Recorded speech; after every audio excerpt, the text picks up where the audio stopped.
by the one besides whom there is no God. One of you, Rasulullah sallallahu alaihi wasallam, that is saying, one of you may do the deeds of people of paradise until there is no more than a cubit between him and it, that is paradise. Then the decree overtakes him, and he starts doing the deeds of the people of hell, and thus enters it. As one of you may do the deeds of the people of paradise until there is no more than a cubit between him and it, that is hell, then the decree overtakes him, and he starts doing the actions of the people of paradise, and he enters it. Unquote. During one of the military campaigns of Rasul sallallahu alaihi wasallam, a man was excelling in fighting. And Rasul sallallahu alaihi wasallam looked at that man and said, whoever wants to look at the man from the people of hell should look at this man. People, some were surprised. They followed him. And at that time, this man was one of the fiercest fighters against the mushrikeen, until he was wounded. And then he hastened his own death by driving the sword over his chest until the point emerged between his shoulders. Now the principles of Qadar. Principles of Qadar. Belief, first principle is belief in Qadar is obligatory. That is belief that Allah, that is belief in Qadar, all things good and bad comes from, is compulsory, is mandatory. Second is, Qadar is one of the secrets of Allah concerning creation. Not even the angels of Allah who are close to Him, close to Allah Ta'ala, or the prophets or the messengers, have full understanding of Qadar, or understanding of why or how. Third principle is, we must rely on Quran and Sunnah to acquire basic understanding of the Qadar. To acquire basic understanding of Qadar, we must rely on Quran and Sunnah only, and not on any rational analysis or analogy, because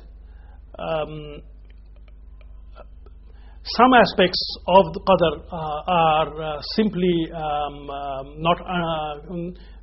are beyond comprehension. We should only try to acquire some understanding, but comprehensive understanding is beyond human intellect and analysis.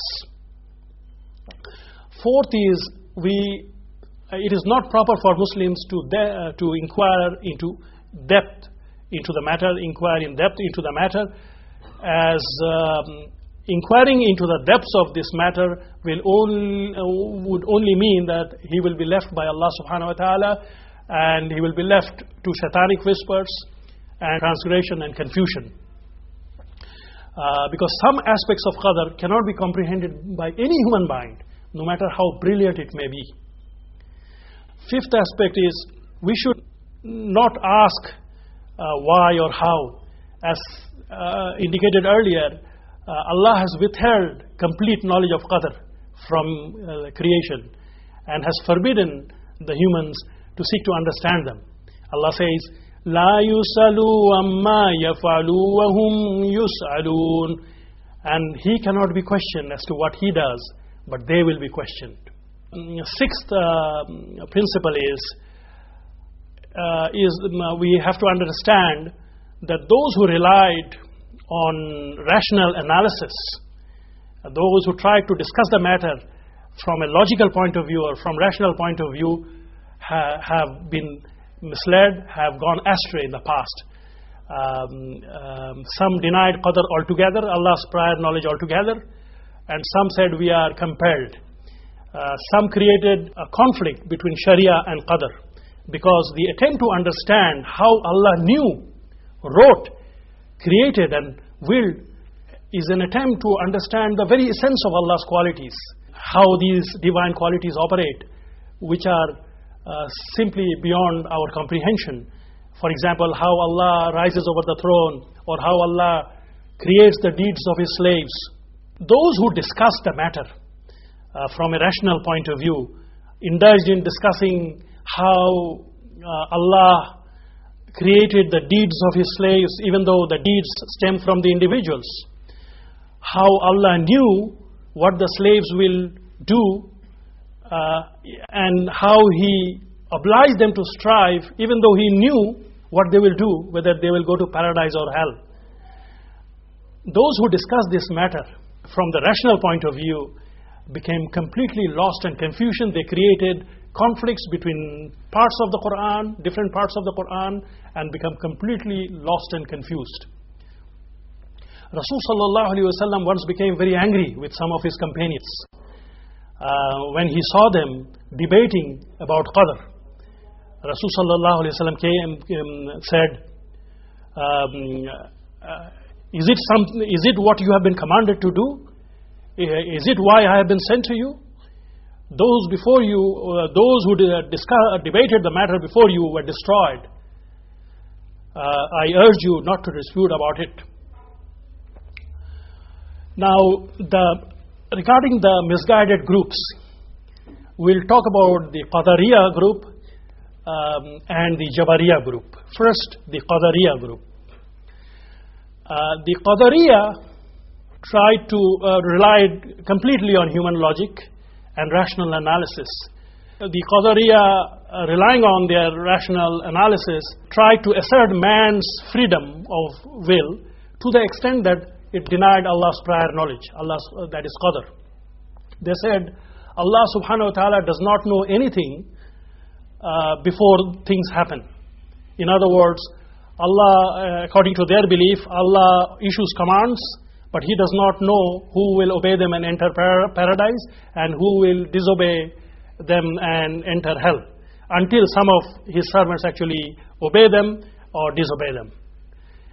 This argument is simply not acceptable because it denies Allah's prior knowledge, and it contradicts all Quranic verses, relevant Quranic verses and hadiths, including the one that says Allah created the decree of His creation 50,000 years before He created the heavens and the earth. So they went astray because they tried to assert man's free will to such an extent as if man is the complete master of his fate, and they became astray. Even though some of the Qadariya of present day accept Allah's prior knowledge, but many of them say what is good comes from Allah and what is bad comes from somewhere else. We are talking here about the origin, that is the creator. Who is the creator? They say the creator of good is Allah and the creator of evil is some evil force, is not Allah. Now this argument is worse than the Magians and the dualists, because the dualists argued that there are two creators. The light is the creator of good and darkness is the creator of evil. But this Qadariya group believes in the existence of numerous creators for each action of each individual. Subhanallah, this means that these Qadariya group believes that man's deeds are beyond Allah's creation and not subject to His sovereignty. They believe that in the dominion of Allah, there are things that Allah wills, but that does not take place, or things that Allah does not will and that exists. Subhanallah, this again contradicts all relevant Quranic verses. First, we have to understand that people's deeds, I think I made it clear earlier on that people's deeds are created by Allah. Allah is the creator of both good and evil, even though the reason for evil is often the sin of the individual, but the creator himself is Allah. That is, Allah alone is the creator of everything. There are no other creators. Another aspect where Qadariya went astray is that Qadariya claimed that Allah willed the kafir, the disbelievers, to do kufr. Sorry, let me repeat. The Qadariya claimed that Allah willed the kafir to do good, but kafir is the one who willed who did kufr, who want to do kufr.